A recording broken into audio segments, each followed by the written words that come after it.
ආයිබෝවන්. අද අපි කතා කරන්නේ WWE/2025 ගැන. ඔව් WrestleMania 41 ඉන් පස්සේ ආපු ඉවෙන්ට් එක ගැන. අපි මේකට මූලාශ්‍ර දෙකක් පාවිච්චි කරනවා. ජොන් කැන්ටන්ගේ TJR Wrestling විචාරයයි. අනිත් එක බ්‍රයන් සේන්ගේ Wrestling with Regret වීඩියෝ එක. ඔව් මේ මූලාශ්‍ර දෙකේම වගේ කියවෙනවා WWE එක තැන් ඉන්නේ ටිකක් අමුතු අර සංක්‍රාන්ති කාල පරිච්ඡේදයක වගේ කියලා නේද? හරියටම.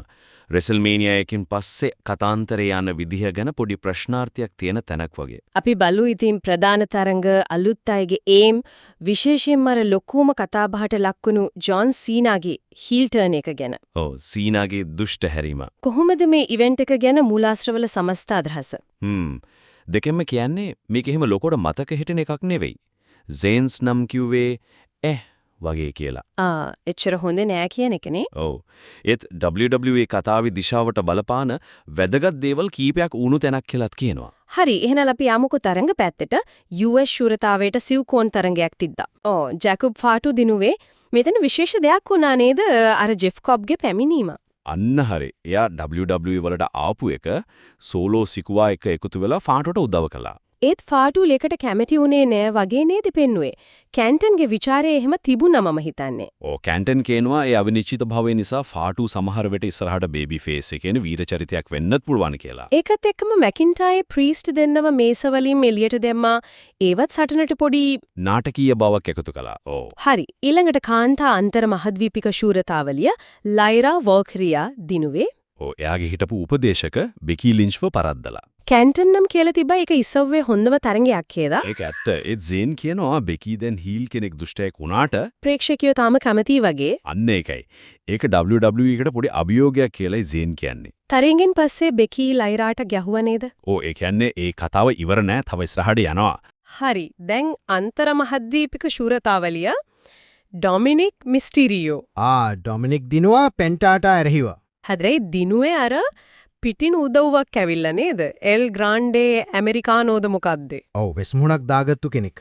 හරියටම. මෙතනදි තමයි අර ෆාටුගේ ඩොමිනික්ගේ වෙනස පේන්නේ. කොහොමද? ෆාටු අර උදව්වට අකමැති වුණාවන්නේ පෙන්නුවේ.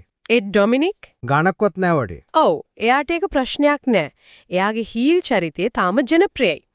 ජේන් කියන්නේ මේ උදව් වරම් දිනන එක නිකම් චීප් හීට් ගන්න කරන දෙයක් වගේ කියලා. ඒ කියන්නේ ලේසියෙන් ප්‍රේක්ෂකයෝ තරහ ගස්සන ඒත් එච්චර තෘප්තිමත් නැති ජයක්. අන්න ඒක. ගන්තර් සහ පැට් මැකෆී තරංගය.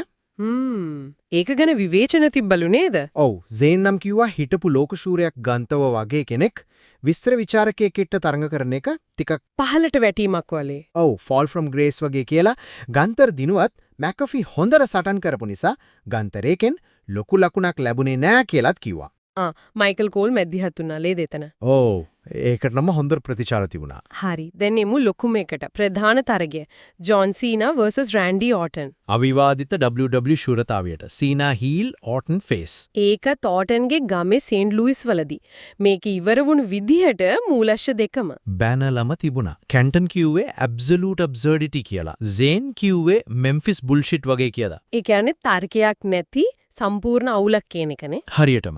දෙන්නම කියන්නේ මේක ඕනවට වඩා පැටලුවා ඕවර්බුක්ඩ් කරා කියලා. විනිසුරුවරු වැටෙනවා, මේස කඩනවා, RKO පොලිමක් ඇහුවා, ආය ආර්ටෘත්තත් ආවන එකපාරටම. අන්තිමට සීනා දිනුවේ ලෝ බ්ලෝ එකකුයි බෙල්ට් එකෙන් පාරකුයි ගහලා හරිම ලාභදායි විදිහට. ජේන් විශේෂම කියනවා සීනාගේ මේ හීල් ටර්න් එක අර ද රොක් සම්බන්ධයක් නැතුව වුණාම ඒකේ ලොකු හිස් බවක් තියෙනවා තර්කයක් නෑ වගේ කියලා. ඒක ඇත්ත. කැන්ටන් කියනවා මේ ලාභ ජයග්‍රහණ සමහර විට සීනාගේ හීල් චැම්පියන් රේන් එකේ ස්වභාවය වෙන්න පුළුවන් කියලා. ඒත් ජේන් අහන ප්‍රශ්නේ තමයි මේ රිස්ක් එක ගන්න එක වටිනවද කියලා. ඔව්. ඉතින් සමස්තයක් විදියට බැලුවම බෑක්ලෑෂ් 2025න් පේන්නේ WWE එක කතාන්දර ගොඩනගෙන එකේ පොඩි අභියෝගාත්මක තැනක ඉන්නවා කියලා. සීනාගේ මේ මතභේදාත්මක ගමන, ජෙෆ් කොබ් වගේ අලුත් අයව කතාවට ගලපගන්න විදිය, පැහැදිලි වීඩියෝ දෘෂ්ටිය හොයාගන්න තියෙන අමාරුව, ඒ ඔක්කොම මේකෙන් පේනවා. ගොඩක් තරංග ඉවර වුණෙත් පැහැදිලි විසඳුමකට වඩා අර ශනික හීට් එක බලාගෙන වගේ නේද? හරියටම. ප්‍රේක්ෂක ප්‍රතිචාරය තමයි ගොඩක් වෙලාවට බැලුවේ. එහෙනම් අවසාන වශයෙන් හිතන්න දෙයක් තියෙනවා. ජොන් සීනා වගේ ලොකුම තරුවක්. එයාගේ චරිතය මේ විදියට සම්පූර්ණයෙන්ම අනිත් පැත්ත හරවද්දී ඒක පිටිපස්සේ තියෙන දිගුකාලීන සැලැස්ම මොකක්ද වෙන්නේ නැතිද? ඒක හොඳ ප්‍රශ්නයක්. ක්ෂණික ප්‍රතිචාරයේ අවුල් වුණාට සමහර විට WWE එක හදන්නේ තව ගැඹුරු කතාවක් ගොඩනගන්නද නැත්නම් මේක නිකම්ම වරද්දගත්ත තැනක් වෙතරද? බලමු ඉස්සරහට මොකද වෙන්නේ කියලා.